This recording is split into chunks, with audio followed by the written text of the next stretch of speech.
Disturb ना करिए सभापति महोदय, मेरा टाइम इसमें काउंट नहीं होगा। 20 करोड़ नौजवान के रोजगार का हिसाब कहां है? आईआईटी के नौजवानों को रोजगार नहीं दे पा रहे हो। आप सोच रहे हो इंटर्नशिप के इस छोटे से सुगूफे से नौजवान खुश होंगे? देश के नौजवान खुश होने वाले नहीं है। मैं कहना चाहता हूं चुनौती के साथ, वित्त मंत्री अपने जवाब में बता दें, अनुसूचित जनजाति का एक भी व्यक्ति देश में अरबपति हो तो बता दो। मैं मांग करता हूं देश के पैरामिलिट्री फोर्सेस को आप पुरानी पेंशन दीजिए। मैं मांग करता हूं, आप राष्ट्रभक्त हैं ना। उत्तर प्रदेश से तो आपको कर ही दिया है बाहर, देश से भी बाहर जल्दी करेंगे। अरे वित्त मंत्री जी, उत्तर प्रदेश से आते हो, इतना भी हक नहीं कि पूरे बजट भाषण में एक बार उत्तर प्रदेश का नाम आ जाता। इतना अयोध्या से नफरत हो गई, अयोध्या से अवधेश जी क्या जीत गए, आप लोगों को इतनी नफरत हो गई, अग्निवीर की योजना खत्म की जाए। ये 4 साल के सैनिक से देश की उतनी मजबूत रक्षा नहीं हो सकती नौजवानों को गुमराह करके। जितना विकास होता है सभापति महोदय, बरसात के समय वो सारा का सारा विकास पूरी तरह से खत्म हो जाता है। सभापति महोदय, बजट एक व्यापक विषय है और जब इस विषय के बारे में सोचते हैं तो समझ में नहीं आ रहा कि कहां से शुरू करें, क्योंकि देश में आज कोई वर्ग नहीं बचा है। कुछ चुनिंदा उद्योगपतियों के बारे में बात नहीं करूंगा, लेकिन देश के 140 करोड़ लोगों में से कम 95% लोग ऐसे हैं जो आज पूरी तरह से बर्बाद है। एनडीए की यह सरकार 11वां बजट पेश कर रही है, लेकिन इस 11वें बजट के बावजूद अगर मैं देखता हूं तो समाज की जो गरीबों के लिए सबसे ज्यादा जरूरी चीजें हैं, स्वास्थ्य का है तो स्वास्थ्य 2023 और 24 में बजट घटा दिया है। किसानों का बजट जहां यूपीए के सरकार के समय 2014 तक 5.5 था, वहीं 24 आते आते ये 3.15 रह गया है।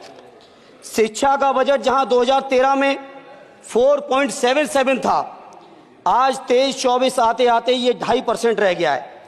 इसी तरह से जितनी भी जरूरी चीजें हैं सभापति महोदय, मुझे कहने में कोई संकोच नहीं, ये जो बीजेपी की एनडीए की सरकार है, ये सरकार पूरी तरह से गरीब विरोधी, किसान विरोधी, नौजवान विरोधी, बुनकर विरोधी, छात्र विरोधी, दलित विरोधी, पिछड़ा विरोधी, मजदूर विरोधी, जितनी भी अगर उपाधियां दी जाएंगी सभापति महोदय वो कम है।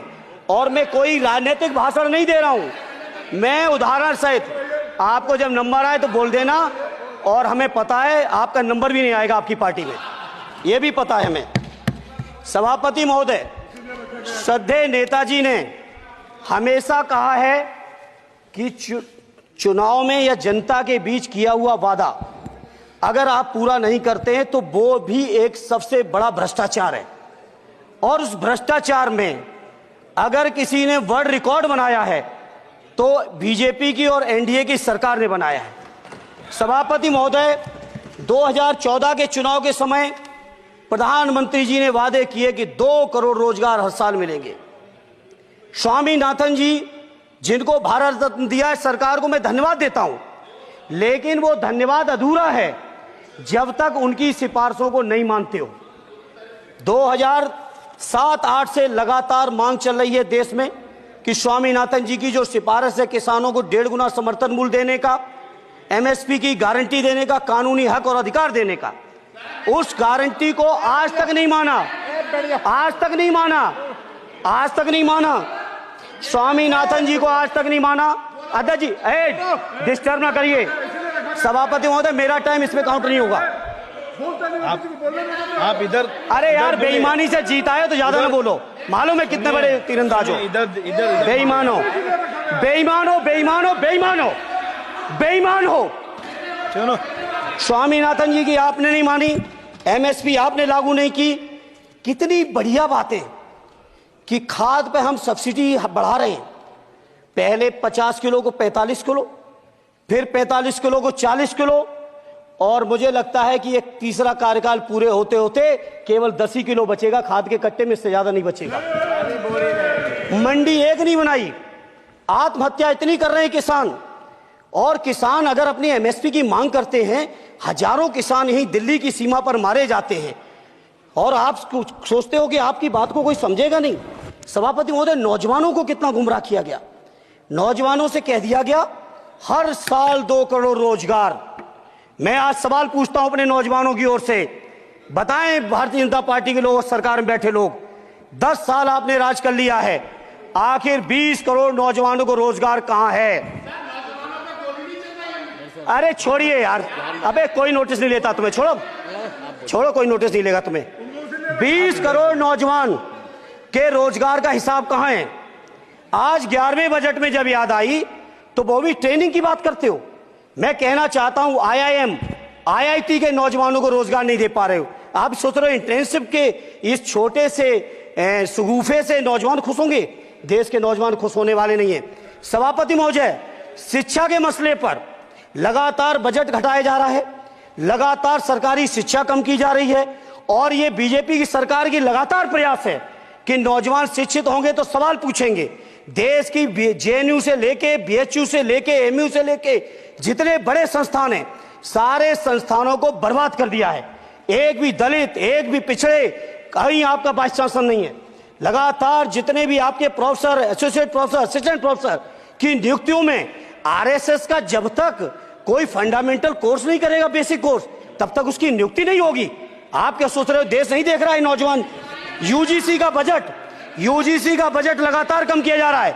मेरा खुला आरोप है इस सरकार पर कि ये सरकार शिक्षा को प्राइवेट करके, शिक्षा को मुट्ठी भर उद्योगपतियों के हाथों में देके, शिक्षा को चुनिंदा लोगों के हाथ में देके, देश के 140 करोड़, जिसमें मैं समझता हूं 90% लोग गरीब हैं, उन गरीबों के हाथों से शिक्षा को छीनने का ये जो आपकी सरकार षड्यंत्र कर रही है, इसके लिए हम लोग इस मौके पे विरोध करते हैं। लगातार फीस बढ़ा रहे हैं, शिक्षकों की कमी है, रोजगार आप दे नहीं पा रहे हो, सामाजिक असमानता। सभापति महोदय, 2014 में जिस समय सरकार बनी थी NDA की, उस समय देश की जितने भी जो आर्थिक चीजें थी, जो वेल्थ थी, उसमें पिछड़ों की हैसियत 17% थी, 17%, और आज 10 साल की NDA की सरकार के बाद पिछड़ों की आर्थिक हैसियत हो गई है केवल 9%। मैं कहना चाहता हूं चुनौती के साथ, वित्त मंत्री अपने जवाब में बता दें, अनुसूचित जनजाति का एक भी व्यक्ति देश में अरबपति हो तो बता दो, एक भी अरबपति हो तो बता दो, एक भी दलित को अरबपति आपने बना दिया हो तो बता दो, एक भी पिछड़े को बना दिया हो तो बता दो। आप जवाब में दे देना, आप डेटा दे देना, आप डेटा दे देना, हमारी दबाव नहीं रुकेगी। सभापति महोदय, जब बीजेपी की सरकार, जब बीजेपी के लोग विपक्ष में रहे तो OPS की बातें किए। 10 साल से आप सत्ता चला रहे हो, 11वां बजट पेश कर रहे हो, पूरा देश आज OPS के लिए, सरकारी कर्मचारी परेशान है, कहीं OPS की चर्चा नहीं है, पुरानी पेंशन की कोई चर्चा नहीं है। सभापति महोदय, पुरानी पेंशन तो पुरानी पेंशन, हम मांग करते हैं, बहुत बड़े राष्ट्रभक्त आप बनते हो, मैं मांग करता हूं देश के पैरामिलिट्री फोर्सेस को आप पुरानी पेंशन दीजिए।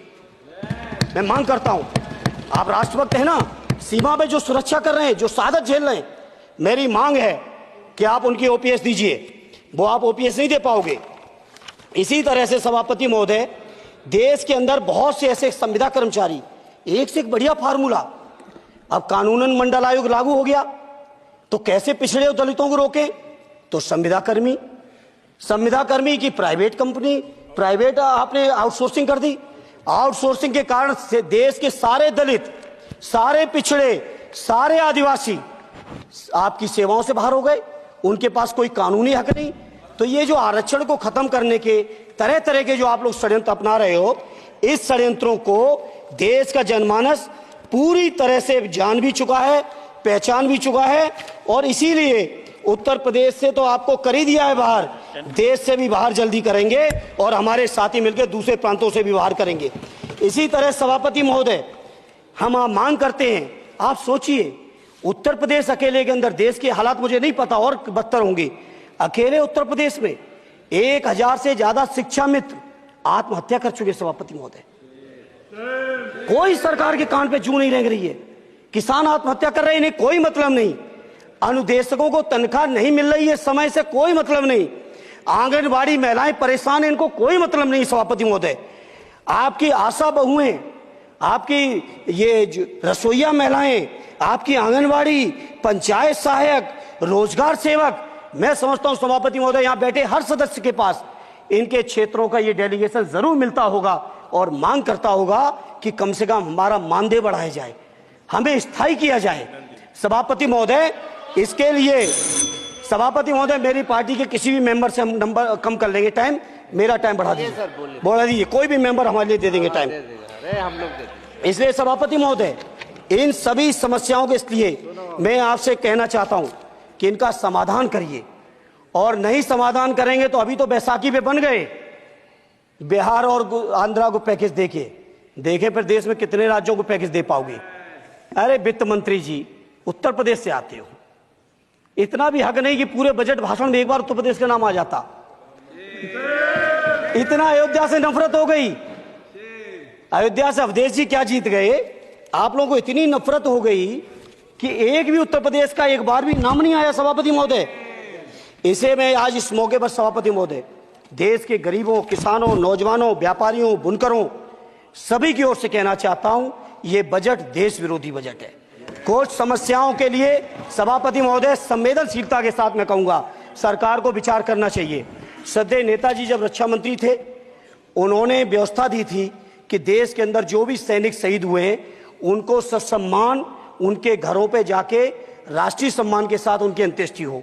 मैं उन्हीं की परंपरा को आगे बढ़ाते हुए एक और मांग करता हूं सभापति महोदय कि जो हमारे शहीद जिनकी अंत्येष्टि स्थल जहां कहीं भी बना हो, जिस भी परंपरा से बना हो, अरे आपको कुछ नहीं पता है, अरे यही तुम्हारे सैनिकों के लिए यही तुम्हारा भाव है। सभापति महोदय, आप बोले सर। सभापति महोदय, मेरा अनुरोध है अग्निवीर की योजना खत्म की जाए। ये 4 साल के सैनिक से देश की उतनी मजबूत रक्षा नहीं हो सकती। नौजवानों को गुमराह करके केवल 4 साल, उन्हें दो ना 60 साल तक रिटायरमेंट, 4 साल बाद वो कहां नौकरी ढूंढेंगे। इसे मेरी मांग है अग्निवीर की योजना खत्म की जाए।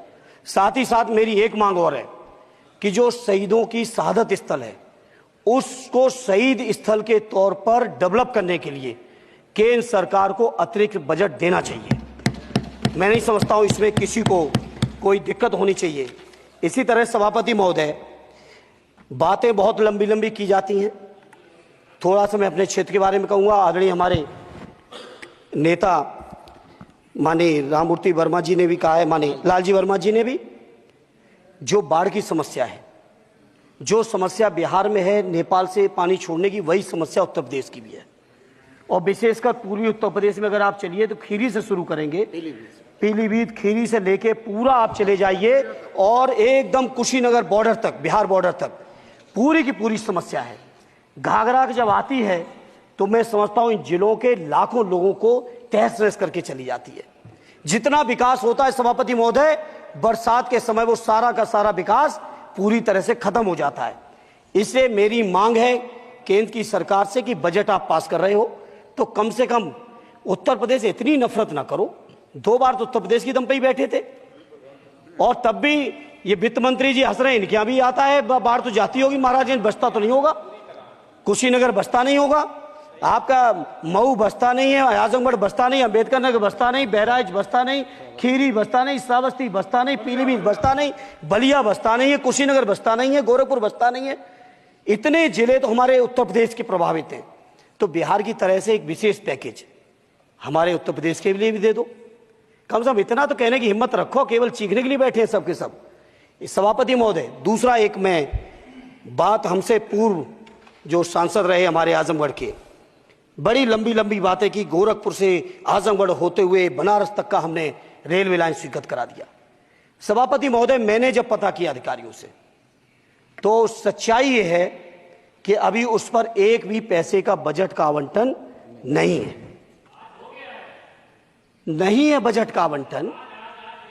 हाँ, आज आप ही ने तो पेश किया बजट, आप ही तो साइन किए हो, निर्मला जी ने तो किया नहीं होगा, आप ही ने किया होगा।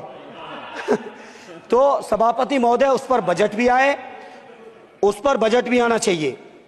दूसरा सभापति महोदय, ये जो समस्या है बाढ़ वाली, मैं समझता हूं कोई अकेले मेरी नहीं है, मेरे अकेले क्षेत्र की नहीं है। जो भी संवेदनशील व्यक्ति होगा इस पर जरूर गंभीरता से सोचेगा, उसको सोचे। इसी के साथ मैं अपनी पार्टी की ओर से इस जन विरोधी बजट का पुरजोर विरोध करता हूं। बहुत बहुत धन्यवाद। Eklavya University The Move will guide you towards a bright future. 28 acres of lush green campus, largest campus of Bundelkhand, experienced and dedicated faculty.